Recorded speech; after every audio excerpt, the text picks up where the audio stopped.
Hello everyone. Let's begin mineral and energy resources through the only lens that really works in geography: location plus process. This is not a chapter of isolated commodities. It is a chapter about why wealth gets concentrated in some geological settings and almost disappears in others. We'll start with the broad mineral logic of India, then move to how minerals actually occur in rocks, then to the agencies that find and extract them, and finally to the big scoring minerals and fuels: iron, manganese, bauxite, copper, mica, coal, petroleum, and natural gas. Once this structure is clear, the chapter stops looking like a memory test and starts looking like a map. So, why are minerals found where they are? Because India's geology is not uniform. Some regions are old, hard, and mineral rich. Others are young, sediment filled, and much better for farming than for metallic mining. The ancient pre-Paleozoic rocks of the peninsular block are the real vault. A craton is an old, stable part of the continental crust, and that is exactly where you expect major deposits of iron, gold, bauxite, and manganese. By contrast, the vast alluvial plains are young sedimentary basins. They are excellent for agriculture, but poor in major metallic deposits. This is where most students lose marks. If an option places major metallic mines in the alluvial plains, eliminate it immediately. Now that the geography is clear, let's see how minerals actually hide in nature. They occur in a few standard modes, and if you understand those modes, the chapter becomes much easier. In igneous and metamorphic rocks, minerals often appear in veins and lodes. Veins are smaller, mineral-filled cracks. Lodes are larger and more continuous bodies. Typical examples here are tin, copper, and zinc. In sedimentary beds, minerals lie in layers formed by deposition and pressure.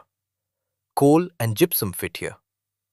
Some minerals form through decomposition or deep weathering. That gives you a residual mass, and bauxite is the classic example. Then come alluvial or placer deposits, where water leaves behind heavy resistant minerals like gold and silver. And finally, some occur in ocean waters, either diffused or as nodules, like salt and manganese nodules. Now let's talk about the treasure hunters, the institutions behind exploration and extraction. For surveying and identifying deposits, the key names are GSI, the Geological Survey of India, and MECL, Mineral Exploration Corporation Limited. For energy resources, especially oil and gas, ONGC is central. And for mineral extraction at scale, NMDC, the National Mineral Development Corporation, matters. The larger pattern is simple: systematic surveying first, organized extraction next. But there is an important exception you need to remember.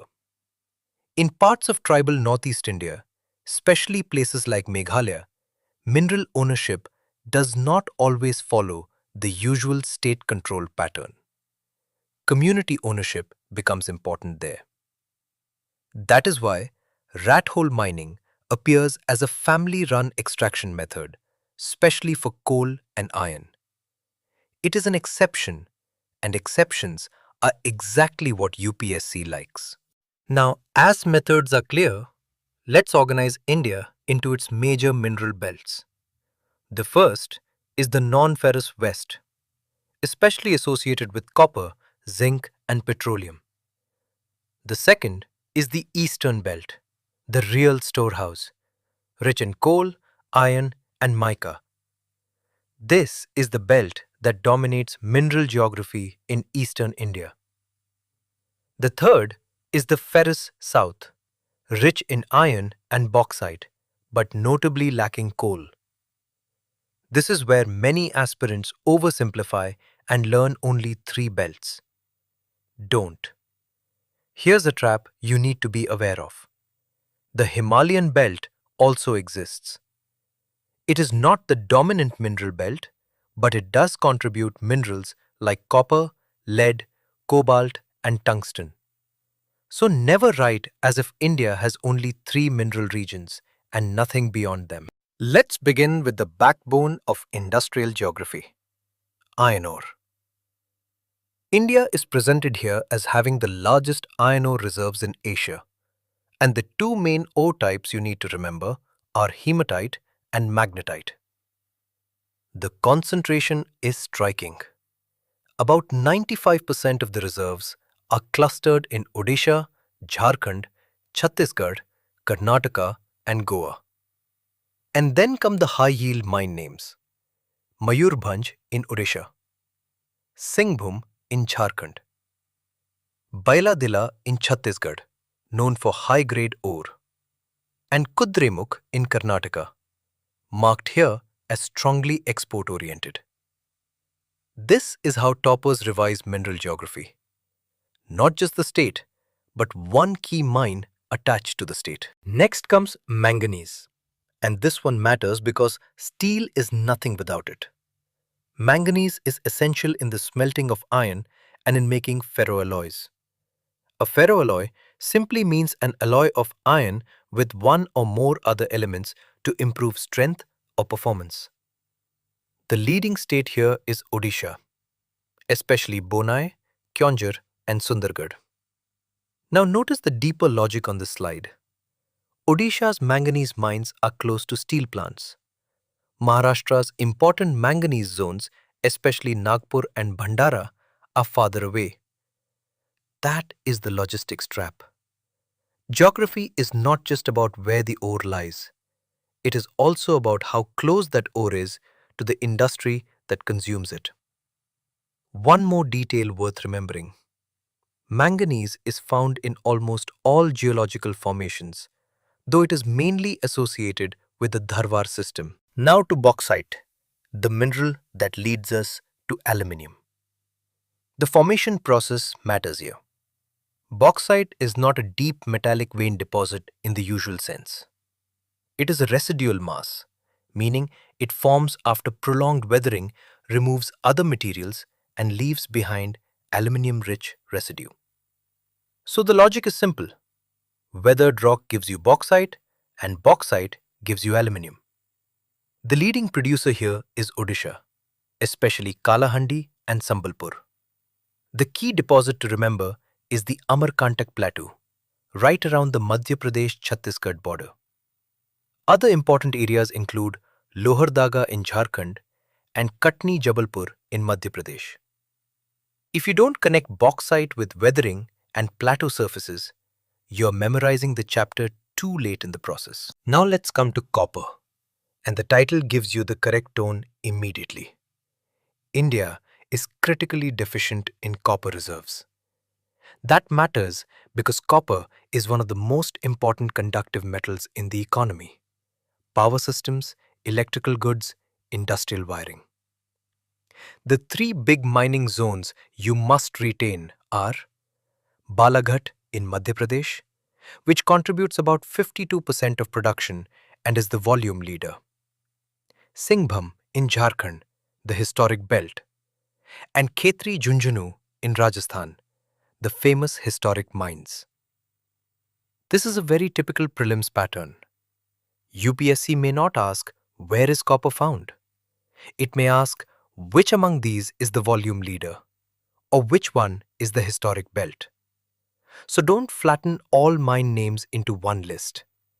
Attach an identity to each. Next is mica, and this is a classic example of a non-metallic mineral with high strategic utility.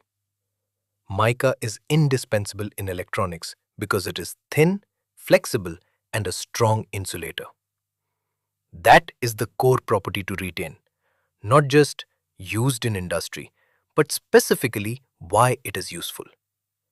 The major northern belt is in Jharkhand, especially Kodarma Hazaribagh, and it is marked here as a long and important mica belt. Andhra Pradesh, especially Nellore, is identified as producing the best quality mica. And Rajasthan also matters, particularly the Bhilwara Udaipur belt. Here's a trap you need to be aware of. Best quality mica is linked to Nellore, but the major belt is associated with Jharkhand. Students often reverse these two. Now we move to the black gold, coal. The first distinction is geological age. About 97% is Gondwana coal, mainly from the Damodar and Mahanadi valleys. Only about 3% is tertiary coal, found in places like Assam and Meghalaya. Then comes the ladder of quality. At the top is anthracite, the highest quality and the hardest form. Then bituminous, the most common, about 80%, and mostly non-coking in this framework. Then lignite, the brown coal, with Neyveli in Tamil Nadu as the key example. And finally, peat, the lowest grade. Now the mine names. Jharia is the largest coalfield. Raniganj is the second. These are not decorative facts. They are repeatedly tested. Now to petroleum, where the geology becomes visual. Petroleum is shown here through the classic anticline trap. An anticline is an upward fold in rock layers. If you have porous rock like sandstone or limestone underneath and an impermeable rock cap above, oil and gas can get trapped. Because of density differences, the arrangement becomes predictable. Gas on top, oil below it, and water at the bottom. Now the production geography. About 63% comes from Mumbai High offshore. Around 18% from Gujarat, especially Ankleshwar. And about 16% from Assam, especially Digboy and Naharkatia. One historical line matters a lot. Digboy was the only producer until 1956. Now, offshore production dominates. This is a chapter where old location questions and newer offshore logic both appear together. Now that extraction is clear, the next question is obvious. Why refine crude? Because crude oil contains impurities, and its true economic value depends on what the refinery can turn it into. This slide gives you a very useful classification. A field-based refinery is located near the extraction site. The example here is Digboy in Assam. A market-based refinery is located closer to consumers or distribution logic, rather than the oil field itself. The example given is Barauni in Bihar. This distinction matters because not every refinery sits next to an oil well. Here's a trap you need to be aware of. Many students assume extraction point and refining point must be the same. They often are not. Now to natural gas, presented here as the clean future. The institutional name to remember is GAIL, established in 1984. The occurrence pattern is important. Natural gas is often found along with oil, but exclusive reserves also exist. Key reserves shown here are Mumbai offshore, Rajasthan, KG Basin, that is the Krishna Godavari Basin, and Tripura. Its use is twofold. It is a petrochemical raw material, and it is also a relatively clean fuel for vehicles. That is why it is treated as central to India's energy transition. One clean line to retain. Among fossil fuels, natural gas is the cleaner bridge fuel. Now consolidate the whole chapter the way a serious aspirant should revise it. For iron ore, think Odisha, Jharkhand, Chhattisgarh, and remember Bailadila. For manganese, think Odisha as leader, then Balaghat in MP and Maharashtra. For bauxite, hold Odisha and the Amarkantak plateau. For copper, hold Balaghat for volume and Khetri for history. For mica, hold Nellore for quality and Kodarma for the major belt. For coal, hold Jharia as the largest and Neyveli for lignite. For petroleum, hold Mumbai high, then Gujarat, then Digboy in Assam. And the final rule is the one that matters most. Mapping is mastery. Review the belts. Remember the exceptions. Attach one key mine name to each mineral and you will be exam ready.